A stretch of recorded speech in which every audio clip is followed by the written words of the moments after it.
పేదవాడి పక్షాన నిలబడతాం, ప్రజా గొంతుకై నినదిస్తాం. వాయిస్ ఆఫ్ వాయిస్లెస్, తెలుగువారి మనస్సాక్షి సాక్షి టీవీ. సాక్షి టీవీ ప్రసారాల కోసం మీ స్థానిక కేబుల్ ఆపరేటర్ను వెంటనే సంప్రదించండి. అన్ని ఇండస్ట్రీస్ లోనూ సీక్వెల్స్ హంగామా కనిపిస్తోంది. కాలీవుడ్ లోనూ సీక్వెల్స్ క్రేజ్ పీక్స్ లో ఉంది. ఈ మధ్య విడుదలైన సినిమాలకే కాదు, ఎప్పుడో 25 ఏళ్ల క్రితం విడుదలైన బ్లాక్ బస్టర్స్ కు సీక్వెల్ ను తీసుకొచ్చే పనిలో పడ్డారు అక్కడి దర్శక నిర్మాతలు. 25 ఏళ్ల క్రితమే తెలుగులోకి రీమేక్ అయి ఇక్కడ కూడా సూపర్ హిట్ అయింది. అయితే తెలుగులో కూడా సీక్వెల్ వస్తుందా లేదా అన్నది ఈ స్టోరీ చూస్తే తెలుస్తుంది. 1997లో మొదట తమిళంలో సూర్యవంశం పేరుతో సినిమా వచ్చింది. అదే టైటిల్ తో ఆ తర్వాతి ఏడాది వెంకటేష్ రీమేక్ చేశాడు, సూపర్ హిట్ కొట్టాడు. ఆ తర్వాత కొంతకాలానికి ఇదే చిత్రం హిందీలోకి అమితాబ్ రీమేక్ చేశాడు.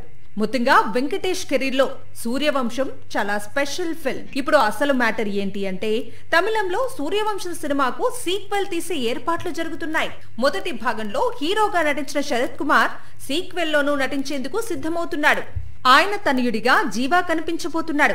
ఇప్పటికిప్పుడు సూర్యవంశం సీక్వెల్ ఐడియా ఎందుకు వచ్చింది అంటే, తమిళంలో శరత్ కుమార్ నటించిన 3BHK మంచి విజయాన్ని సాధించింది. దీంతో సూర్యవంశం సీక్వెల్ తీస్తే చూస్తారనే ఆశ దర్శక నిర్మాతల్లో మొదలైంది. ఆల్రెడీ దృశ్యం 3లో నటిస్తున్నాడు వెంకటేష్. ఇదే స్పీడ్ లో సూర్యవంశం సీక్వెల్ కి కూడా గ్రీన్ సిగ్నల్ ఇస్తే మాత్రం విక్టరీ ఫ్యాన్స్ కి పండగే. ప్రస్తుతం వెంకటేష్ చిరుతో కలిసి మల్టీస్టారర్, ఆ తర్వాత త్రివిక్రమ్, సంక్రాంతికి వస్తున్నాం సీక్వెల్స్ ను లైన్ లో పెట్టాడు. వీటితో పాటు సూర్యవంశం 2 కూడా చేస్తాడేమో చూడాల్సి ఉంది.